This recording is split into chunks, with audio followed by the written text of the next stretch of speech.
नमस्कार दोस्तों, हिंदू धर्म में आप लोगों का बहुत बहुत स्वागत है।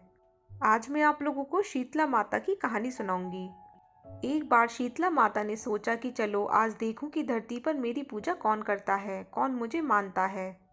यह सोचकर शीतला माता धरती पर राजस्थान के डूंगरी गांव में आ गई और देखा कि इस गांव में मेरा मंदिर नहीं है और ना ही मेरी पूजा होती है। माता शीतला गांव की गलियों में घूम रही थीं। तभी एक मकान के ऊपर से किसी ने चावल का उबला पानी नीचे फेंका। वह उबलता पानी शीतला माता के ऊपर गिरा, जिससे शीतला माता के शरीर पर छाले पड़ गए। शीतला माता के पूरे शरीर में जलन होने लगी। शीतला माता गांव में इधर उधर भाग भाग के चिल्लाने लगी, अरे मैं जल गई, मेरा शरीर तप रहा है, जल रहा है, कोई मेरी सहायता करो। लेकिन उस गांव में किसी ने शीतला माता की सहायता नहीं की। वहीं अपने घर के बाहर एक कुम्हारन महिला बैठी थी। उस कुम्हारन ने देखा कि अरे यह बूढ़ी माई तो बहुत जल गई है, इसके पूरे शरीर में तपन है, इसके पूरे शरीर में फफोले पड़ गए हैं, यह तपन सहन नहीं कर पा रही है।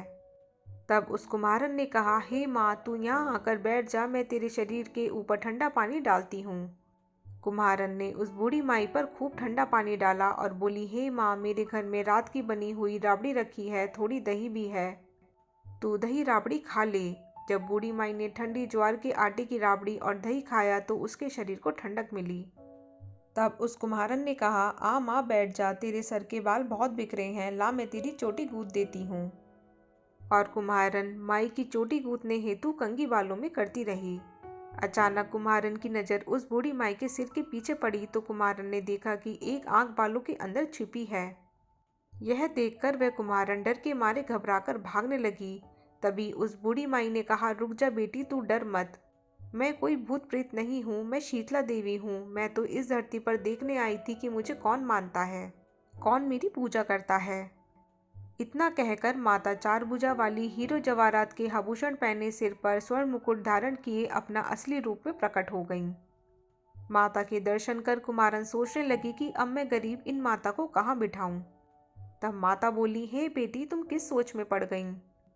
तब वह कुम्हारन ने हाथ जोड़कर आंखों में आंसू भरते हुए कहा, हे माँ, मेरे घर में तो चारों तरफ दरिद्रता बिखरी हुई है, मैं आपको कहाँ बिठाऊं?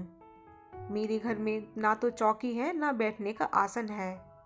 तब शीतला माता प्रसन्न होकर उस कुम्हारन के घर पर खड़े हुए गधे पर बैठकर एक हाथ में झाड़ू, दूसरे हाथ में डलिया लेकर उस कुम्हारन के घर की दरिद्रता को झाड़कर डलिया में भरकर फेंक दिया और उस कुम्हारन से कहा, हे बेटी, मैं तेरी सच्ची भक्ति से प्रसन्न हूँ, अब तुझे जो भी चाहिए मुझसे वरदान मांग लो।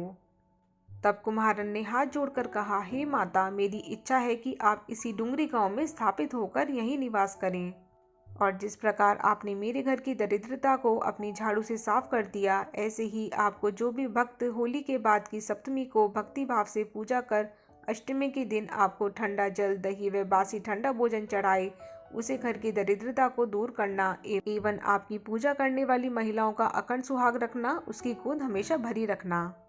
साथ ही जो पुरुष शीतला अष्टमी को नाई के यहाँ बाल ना कटवाएं, धोबी को कपड़े धुलने को ना दें और पुरुष आप पर ठंडा जल चढ़ाकर, नारियल फूल चढ़ाकर परिवार सहित ठंडा बासी भोजन करें, उसके काम धंधे व्यापार में कभी दरिद्रता ना आए। तब माँ बोली, तथास्तु, हे बेटी, जो तूने वरदान मांगे हैं सब तुझे देती हूँ। हे बेटी, तुझे आशीर्वाद देती हूँ कि मेरी पूजा का मुख्य अधिकार इस धरती पर सिर्फ कुमार जाति का ही होगा।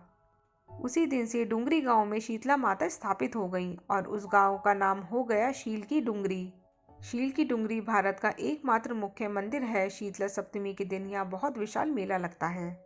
तो दोस्तों, अगर आप लोगों को मेरा ये वीडियो थोड़ा सा भी अच्छा लगा हो तो इसे लाइक और शेयर करना ना भूलिएगा और मेरे चैनल को सब्सक्राइब ज़रूर कीजिएगा। धन्यवाद।